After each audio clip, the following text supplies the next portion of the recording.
Imaginez que vous êtes un roi. Vous êtes le souverain d'un territoire anglais au XVe siècle. Soudain, un messager à cheval arrive d'une contrée lointaine.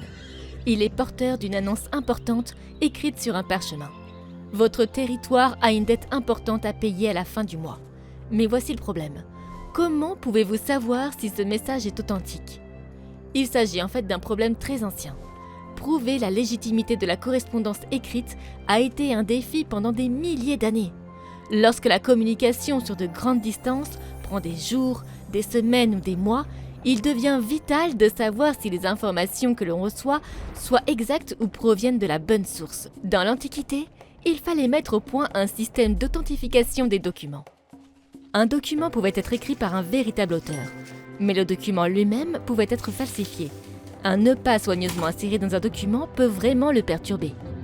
De plus, ce document pouvait être entièrement fabriqué, c'est-à-dire que l'auteur présumé ne l'avait jamais créé. L'utilisation d'un sceau pour résoudre ce problème remonte à l'ancienne Mésopotamie.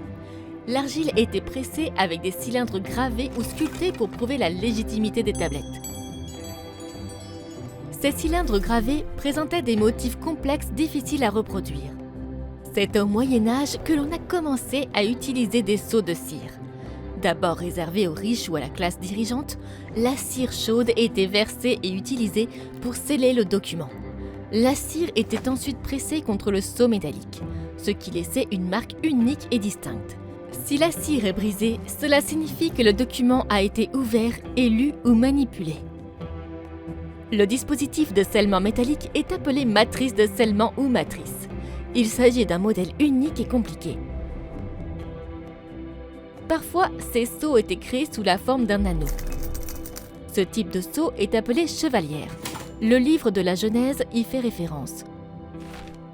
Il est dit « Pharaon ôta de sa main sa chevalière et l'a mis à la main de Joseph. » Un sceau ou une chevalière portait la marque du roi. Il témoignait de la présence et de l'autorité de la royauté. Ces sceaux témoignent de l'authenticité d'un message et d'une personne.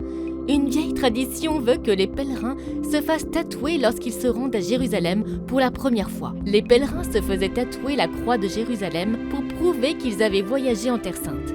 La croix de Jérusalem est assez complexe et prouve l'authenticité du pèlerinage. Ce tatouage signifiait que le voyage et l'expérience les avaient changés pour toujours. De plus en plus utilisés par les gens ordinaires, les sceaux sont devenus un signe de reconnaissance de l'amitié et de la communauté. En voyant quelqu'un avec le même tatouage que vous, ou en voyant un sceau d'une ville dont vous êtes originaire, le sceau a le pouvoir de rassembler les amis et de représenter la fraternité. Il est difficile d'entendre parler de cette tradition sans penser aux sceaux d'antan qui vérifiaient l'authenticité d'un message et de son auteur. D'autres signes sur le corps pourraient-ils signifier une réalité spirituelle? Un sceau sur l'âme?